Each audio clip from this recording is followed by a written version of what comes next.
Welcome to the Bubba Army YouTube channel. Hello? Hi, Hi. it's Pedro's wife. Oh, Pedro's wife. How are you? How many air marshals have you good. banged? How many? Zero. Now, did you guys know who the air marshals were? Yes, that's why I was calling in, because some of the information is a little off. Just a little. All right, well, give it to me then the way I got it. Give it to me straight. Give it to me straight, just like the way you went through how sexual you used to be, which I find very hot, by the way. Well, thank you. Well, it happens to be that the cockpit is usually not locked when passengers are boarding. We don't lock the cockpit until boarding has been completed, the passenger counts have been done, and all the paperwork's been handed in. All right, so the door's still open, but couldn't some bad guy just get in there? Absolutely. But that's why you have flight attendants standing up there going, hello, welcome aboard. Hello, welcome aboard. First Now, line hold of on now. defense. You always have a couple flight attendants there, shoulder to shoulder. But now, I got to think, continuing your story from before, that that's probably where you're sizing up some of the passengers, aren't you? Yes, absolutely. And there is different code. dogs. There's different codes, like, like when a hot guy walks on or something like that, you get an elbow by another flight attendant, or Right. Now, does that now will you give that guy a little extra, maybe a couple extra little thing of peanuts and maybe a stiffer drink, Yeah, well, back in the day, maybe my phone number attached to that drink, but now for real, you would even do that for real? Yeah, I mean, it's just you have to size up your passengers because you're also looking for able-bodied assistance, and those are the ones that help you evacuate the aircraft if you need to. Well, So plus if stuff went down, if you see a guy who looks like he's kind of a bodybuilder, kind of weightlifting guy, you're like, okay, that guy is in 24A, and if we need if we need a guy, some other little bastards getting lippy, we can call 24A in here to choke him out for us. Yes, because if we have an air marshal on board, they will not get up unless the aircraft is in imminent danger. So if a passenger is beating another passenger up, they're really not going to get up for that. Really? They will not identify themselves for that. Oh, because the bad guys were like, listen, let's start a little fight here, and then the air marshal will identify himself, and then we'll know. There could be a sleeper. There could be a sleeper on board. I didn't think about that. You do a little diversion thing over here, then the air marshal guys identified himself. Now you know who you need to cut throat. Tackle him, yeah. Absolutely. So they do not get up unless there is an attempted breach of the cockpit. Now, in all your years of flying, have you ever seen an air marshal have to get up? No.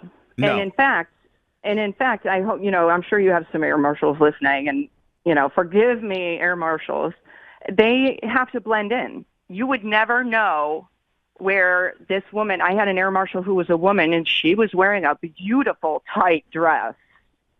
She looked gorgeous. I would have never guessed she was an air marshal, but they have to identify themselves to the flight attendants as well as the pilot. Now, did you want to scissor her? Were you thinking about scissoring her?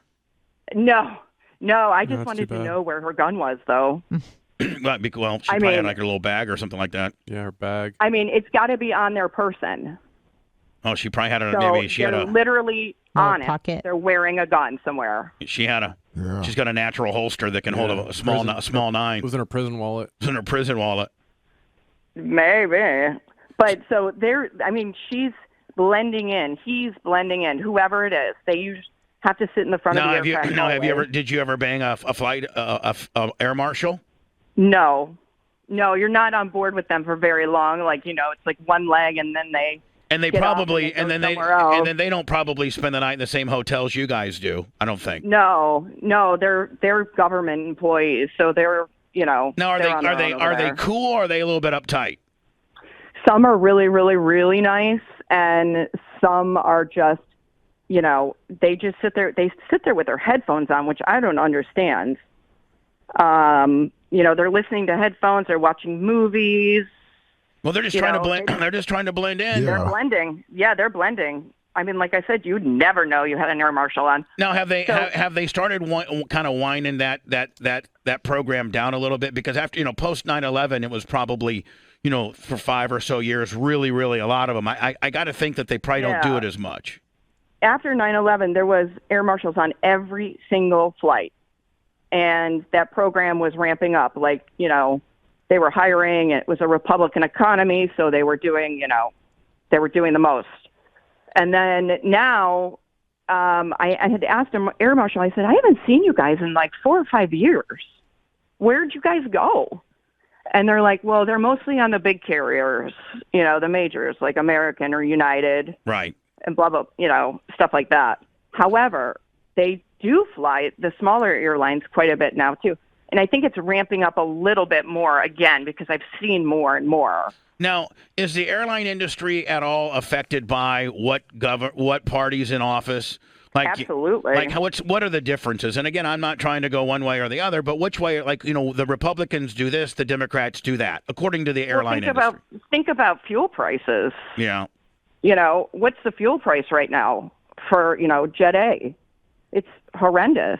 But most airlines, if they're smart, they've hedged their fuel way in advance. Yeah, a lot of them have a lot of them hedge the fuel. They have to, and that's the only way that they can save money. Or what they do is they tanker the gas. So, like, let's say the Fort Lauderdale gas is much cheaper than the New York City gas. So we'll put more gas on in Fort Lauderdale that we need to, and we won't have to add as much in New York when we have to return. Right. So, and that's called tankering. Now, did you guys ever give any ass to the baggage handler guys? Did they ever get any ass or no? Poor guys. Oh, no, those poor guys. I mean, Blitz, right? Those guys are out there just busting their ass. They just want a little flight attendant ass is all they wanted. Those poor guys. You're waving to them from the window, and you're like, oh. Did you ever flash? Did you ever flash your knockers to them or anything? No, I can't say I have. Oh. Blitz, how cool it would be. You and I are at LaGuardia, our jobs. Throwing bags. Our job sucks, and I mean. It's like 10 degrees outside. Yeah, it's 10 degrees, and man, be like, Blitz, look, and you couple of hot little flight attendants, gave us a jug shot. That'd totally make our day, would it not? Listen, you know how small that window is, right? That airplane window? My trucks are a little too big for that window. You could throw one up in there. You could throw one in there. Just the lefty. Yeah, just one. Yeah, just one jug. Just the nipple, just the tip, or just the nipple. And then we go over and pop a tire, so they got to stay there, Bubba. Yeah, Blitz goes and ice picks his tire and be like, that plane's got to stay. Yeah. Well, that's kind of the joke. We always say, if we're going to a nice destination, you're like, what circuit breaker do I have to pull? Just tell me, and I'll do it. And then so we could stay another day. But it doesn't work like that. Nobody would actually jeopardize the aircraft. But it's a wish. It's a wish. What did you ever fly on the big ones like the 747s? DC-10s with a lower galley, which you could smoke down there back then, And then you can also bang down there too, couldn't you? You could, except that I worked with all gay guys on that plane. Oh. So they weren't interested in me. Yeah. I don't know what they did, though. Put it that way. Oh, I'm sure they got after it. Listen, sure. I got a lot of questions, but I don't have enough time. I need to do a podcast in itself, just me and you. I do. I want to. There's a lot of information. And just one more thing before we go is that, like I said, they just blend in. You'll never know. And they can get on the aircraft whenever they want. Pedro said after the last time you were on the show, you guys had hot daytime sex, like you guys just took each other right after the show. Well, somebody else had posted in your comments something about that, and they were absolutely right. Pedro was all worked up, man. Yeah, Pedro said he was listening to it. He came home and you guys were he's like, worked it was up just now. Oh, he's worked up right now? He's still homesick, so he's listening, and I can tell you he's probably got a chub right now. Oh, geez. Why don't you go take care of that chub? I mean, come on. We still have 2 kids home. We're getting rid of them soon. Well, hold on. You put them on Facebook Marketplace or what? She took him to the fire station. 2 free kids. I mean, going to the I fire would like station? to put one What? up for adoption. Oh, How old are your kids? We have a 13-year-old boy, a 9-year-old girl, and a 3-year-old little boy. Oh my God! Oh, please, honey. The 2 are from Pedro's first marriage, and the little one is from us. So. Right. So you hate the other? So that means you only love the little one at the end of the day. You hate those 2 little bastards. No, I love them all, but the 2 older ones are definitely difficult. I got to tell you. How do you and Pedro even be able to break off some? Like, how can Pedro even get laid with all those with 6 set of eyeballs rolling around or 3 set of eyeballs rolling up in there? That's what we're having a problem with now because the little one just finally got into his own little bed at the end of our bed. Oh, yeah. See, that's the biggest mistake. Let me tell you something right now. That's the biggest mistake parents can make. Absolutely. Is to let your kids sleep with you. Yeah. That was all Pedro's fault. Yeah, and so you just, I know you got to be a dick, you got to be like a prison guard, but you're staying in your own, you're learning how to sleep in your own room. Mm-hmm. I don't care if you Please cry don't yourself. let your kids sleep in a bed. No, because Please don't let your kids unless sleep you in want your to bed. unless you want to just absolutely dry up the ass parameters, if you don't want to sleep with your wife or you don't want to sleep with your husband, then incorporate your infant into sleeping with you so that it makes them happy for however a long. marriage deal breaker. Oh, it is. It is. You can't even It's lazy a dog marriage it. bed breaker. Way to go, Pedro. You can. You just gotta be careful. Yeah, but listen, Dumbass. get that little 3-year-old. Is he or him or her? Is she finally back in her own bed? Yeah, he's in his bed, but it's at the foot of ours. Oh, So no. What? Worse. kick It's him out still to his in own there. room. Well, when are we putting that little mother effer in his own room? He sleeps very hard, though. Don't you worry. Pedro's still giving it to me. Oh my God. Very quietly. Yeah, but he could be giving it to you, like 86 flight attendant style if he didn't have that little Yeah. bastard up down there. Cut. You should have been here that day. I tell you, it was quite, No. Pedro was very worked up Now, that day. so what are the kids doing right now?